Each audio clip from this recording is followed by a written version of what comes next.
I just thought they did a good job of making us shoot outside shots, baiting us into outside shots, and they just did a good job on the offensive end, doing their flex offense, and they found a lot of players.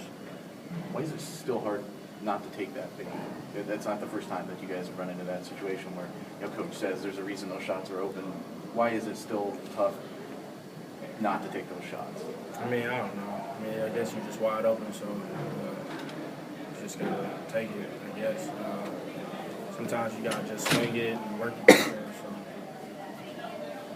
Sometimes you guys feel personally challenged when they're sort of left over. Pride kind of takes over and want to make that shot. Definitely, I think sometimes. I mean, they fall down in certain games, so I mean, it's not like it's never fall before. So. What got you guys back in it there? You got within 7 after they were up as many as 18. Was that something you guys did, or was that Wisconsin missing its free throws? I mean, we just kept fighting, I thought. We just kept fighting, kept attacking the basket, kept getting the shots we wanted, and we just snuck back on. Was it tough seeing your roommate Jay, in street clothes, after the diagnosis from yesterday on the bench? Definitely. I mean, he's real close to me. That's just a bad thing to hear. That he can't play anymore. So I mean, it's just a tough thing to get through.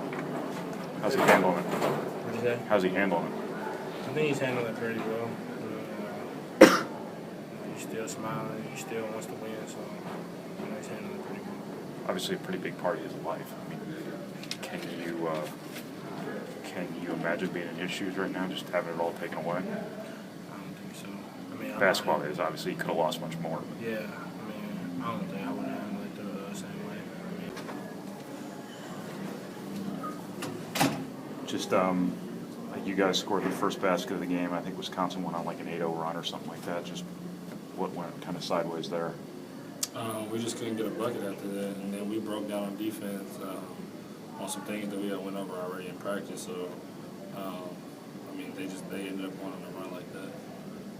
Matt talked about kind of taking the bait a couple times on some jumpers. I don't think you were one of them, but just did that kind of hurt you guys offensively? Yeah. Taking jumpers, the opponent probably Right. ideally wants you to take. Yeah, we had some guys taking some shots, like I said, like you said, that where they were baiting and taking and they weren't making them. It seemed like they were kind of trying to set a tone like that. We really needed to get inside how we did. Basically, the first play of the game, we could have kept getting it like that, but for some reason we strayed from that, and then they made us pay off for us. Is that especially frustrating because that's not the first time that's been a problem, obviously. It's not the first time teams have baited you guys into taking those outside shots as opposed to going inside. Right, yeah, that's very frustrating. I think that, once you see it, that's probably like the 5th time this season we've done that, taking ourselves out of the game. So. There was, I'm sorry, go ahead. Kaminsky really stretched you guys out, similar to Payne did with Michigan State, hitting threes, as a big guy. Just what did you see out of his performance tonight? He's just a good player. He made open shots tonight. Basically, he hit some. All of his threes are pretty much open. Someone was flying at him after the fact, but we just had to try to either. We didn't want to full rotate, so we tried to keep AJ on his line so he could just stay and get back and close out. And he was like his pretty good. They really seemed to try to exploit AJ away from the rim. I shouldn't say they wanted to exploit him, but they wanted to pull him away from the rim and make Hayes face up. Obviously, Kaminsky can make those shots. How much does that hurt you defensively? Because AJ might struggle against opponents like that, but also that he's not around the rim. Yeah, I feel like that's the way they kind of stretched out the lead too, especially in the second half. Those guys stretched us out a lot, and they made some shots. Hayes made a lot of turnaround, just face-up shots, stretching them out. But I feel like that was something that they kind of got loose on us. You guys were able to trim the lead to about 8 or so multiple times, but weren't able. You just shot yourself in the foot with some mistakes. Just how do you compound those runs to make it 4 or 6 points? Just making the shots. I thought at the end they got there a couple times. I was out of the game at this point, but they got there and they just missed some shots. That was there actually was good shots, but they actually just missed them. Just Jay, what's kind of your reaction to that news? You know, it's just it's sad. It's very sad. You know, I feel like at that age, you know, basketball is everything to you know everything you've ever done pretty much. It's basketball. You can't play anymore. I think that's very sad. But you know, he hasn't really showed it. I think he's kept his head up.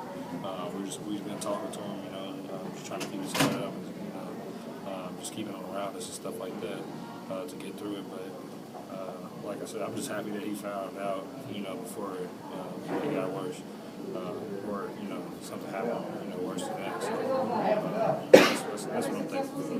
Did they explain that to you guys, like just how bad it could be? Like, I mean, you've probably heard some of the names of guys who had that before. Right, yeah, I read up on it after Coach Painter kind of brought a paper around, and then I kind of just searched it, you know, on Google and stuff like that. Just found out how extreme it is. Like, you usually don't find out until someone drops dead, you know. So for him to be able to think once, you know, he didn't die from that. And for him to be here today, I think that's a blessing also. So I just feel like he had to take it easy, you know, and just try to come back from that. How did they break the news to you guys? Coach Painter just came from room to room once he found out because they were in another state, and then they flew over to actually. So he just came room to room and just told everyone. So This was last night, or? well, like earlier yesterday. Right. You old enough to remember John Stewart? No. No. Just kind of the obviously they present a lot of challenges for posts with their ability to play out on the floor. Kaminsky can shoot. Hayes can face up and drive. Just how big of a challenge? It was a challenge, just pretty much just staying in the stands, just trying to knock him out of rhythm a little bit by making him second guess the shot, but he was hitting a couple, and really I just needed a little more help getting back on 944. Kaminsky, yeah, just getting back on him, and I was trying to help out, get down the ball a little bit, then trying to get back. I just needed a little more bluff so I could get back, but he was shooting a little bit, so. You said back in the game, like you guys got within 7 after you were down 18. Or got it back in it? Just pretty much rebounding and driving the hole. We was just me and Ronnie and the team we were just trying to get them into the ball screen action pretty much. So Kaminsky he couldn't stick with Ronnie, so we just tried to get ball screen action, and then other than that, just get open shots, and then Coach ran a couple plays down the stretch. So that kind of helped us out. You scored 40 or points in the paint, yet you seemed to take some outside shots that weren't needed. Just what was needed to get back inside and get the ball inside? We just went down the stretch and just a couple outside shots. They probably wasn't needed, but they shot them, I guess, because they feel like they were open or it was a good shot. So just got to knock it down. Really, then we just. After a couple fouls, we just decided just to get back into the inside, really just get in there, but I feel like it was a play. This isn't the first time where you guys have scored on inside for the first basket of the game and then got into one of those stretches where you take a lot of outside shots. Is that still kind of frustrating as a team that you seem you keep taking the bait there? Yeah, I feel like we took the bait a little bit, but it's just pretty much everybody just talking as a team, like, you don't need to take that shot, so don't take the shot, just move the ball, get them out of position, just get them in the screen, because they're not that good on ball screen, so we just need to get a little bit on there. How's Jay doing? Well, he's doing pretty good, He's doing pretty good. Obviously pretty significant. Yeah. Pretty significant news he got the other day. Yeah, He's keeping his head up. It's kind of heartbreaking, but he's pushing good. How do you guys try to help him through that? Jokes. That's all I can do. Jokes. I can't. I don't know how to deal with it like this, so I can't. Kind of news. How scary is that to see someone go through that and know that it could happen to anybody really? I mean, you don't know until that comes along. Yeah, it's pretty scary. Like I didn't know what the condition was. I always thought it was asthma, but so other than that, it's just something he got to push through. He's kind of bothered by it. He's trying to keep a smile on, but I don't really know how he's going to keep it outside. I ain't really got out and sat out and talked to him. But other than that, he looks pretty good.